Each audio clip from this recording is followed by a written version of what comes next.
Desde os tempos de Platão, grandes pensadores tentam responder: a morte é um portal para outra realidade ou apenas um apagamento da consciência?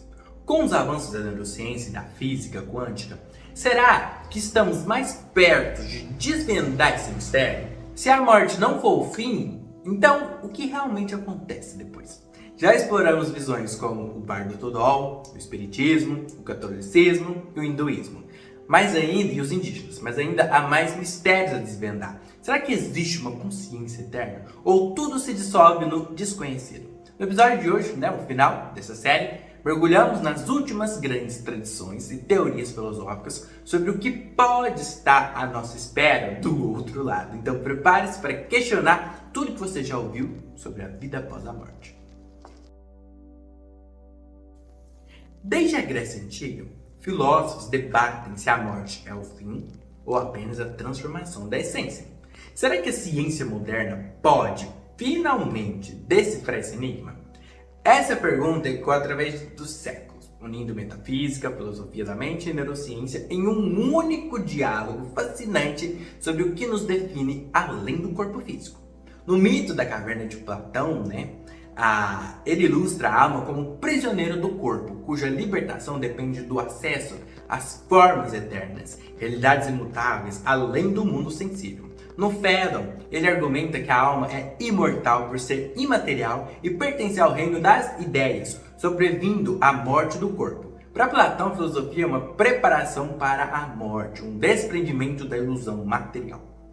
Se a alma é imortal, como explicar a consciência sem o cérebro? A neurociência contemporânea desafia essa visão ao investigar a mente como um produto biológico. Schopenhauer, em O Mundo como Vontade e Representação, ele via a existência como movida por uma vontade cega, fonte de sofrimento. Para ele, a negação da vontade, como no asceticismo, poderia levar à libertação, ecoando ideias budistas sobre o fim do ciclo de renascimentos.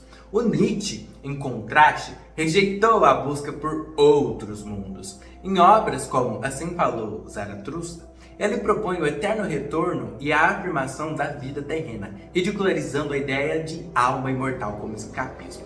Enquanto Schopenhauer mantém um resquício de transcendência, o Nietzsche ele celebra a finitude, antecipando debates modernos sobre o materialismo.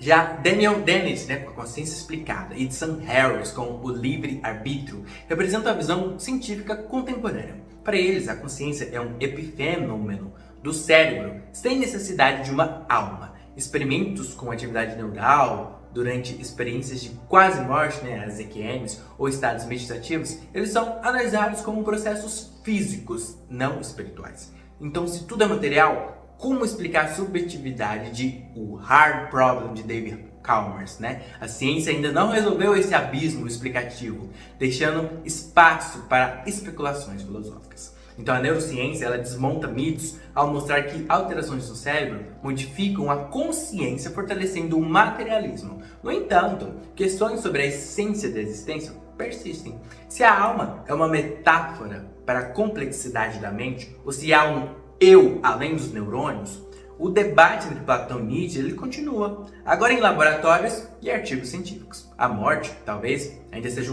tanto um fim quanto um mistério. E é nesse limiar que a filosofia e a ciência se encontram. Se um dia replicarmos a consciência em máquinas, isso provaria que a alma é apenas um código ou revelaria novas dimensões do que chamamos de essência humana? A resposta ela pode estar menos na escolha entre ciência e filosofia e mais na síntese de ambas. Muitas tradições espirituais e filosóficas compartilham a ideia de que a morte ela não é o fim, mas uma transformação ou transição para outra existência. No Bardo Todol do budismo tibetano, a consciência atravessa estágios de purificação e iluminação antes de um possível renascimento. No espiritismo, a morte é vista como uma mudança de plano, onde o espírito continua sua jornada evolutiva através da reencarnação. O catolicismo introduz a ideia do purgatório como uma fase de transição para o céu, enquanto no hinduísmo o objetivo final é alcançar moksha, a libertação do ciclo de renascimentos. Já nas tradições Yorubá, a alma retorna ao Orun, o mundo espiritual, podendo reencarnar por meio do processo de atuaia. Então, outro ponto em comum entre essas crenças é a ideia de continuidade da existência. A reencarnação está presente no espiritismo, no hinduísmo e na espiritualidade iorubá. No catolicismo, Platão e diversas correntes filosóficas ocidentais, a imortalidade da alma é um princípio fundamental, sustentando a noção de que a essência do ser não se extingue com a morte. Já a ancestralidade é um pilar importante para a tradição iorubá, com os cultos aos Egun e também para os povos andinos, que viam as múmias como uma conexão direta entre os vivos e os que partiram. A ideia de julgamento ou purificação após a morte também aparece em diversas tradições. No catolicismo, ocorre o julgamento final, determinando se a alma irá para o céu, inferno ou purgatório. No hinduísmo, o karma influencia diretamente o próximo renascimento, definindo as condições da nova vida. No Bardo Todol, a consciência do falecido confronta divindades pacíficas e iradas, refletindo seus próprios medos e méritos. Já no espiritismo, há uma autoavaliação moral entre encarnações, onde o espírito compreende os aprendizados e desafios de sua jornada para decidir seu próximo passo evolutivo. Apesar das diferenças culturais e doutrinárias, essas visões compartilham um conceito essencial. A morte, ela não é um fim absoluto, mas uma passagem para outra experiência de existência. Apesar das diferenças culturais e teológicas, há uma constante: a busca humana por sentido e transcendência. Seja o manual tibetano para a transição, o ciclo evolutivo do espiritismo, o julgamento divino do catolicismo, o renascimento kármico do hinduísmo ou a conexão iorubá com os ancestrais, todos apontam para a ideia de que a morte pode ser um portal para algo maior. E você? Acredita que a morte é um portal, um fim, um ciclo infinito? Qual dessas tradições ressoa mais com sua visão de mundo? Eu peço que compartilhe sua perspectiva nos comentários e vamos construir juntos essa reflexão milenar. Seja qual for sua crença, uma coisa é clara: a morte ela não é um ponto final, mas um convite à reflexão. E é nesse diálogo entre a ciência, fé e filosofia que encontramos nossa humanidade compartilhada. Ao explorarmos o Bardo Todol tibetano, o ciclo kármico do hinduísmo, a comunicação espírita, o julgamento católico e a ancestralidade iorubá, uma verdade emerge: a morte, por mais misteriosa que seja, não é um tema solitário. É um espelho que reflete nossa busca coletiva por significado.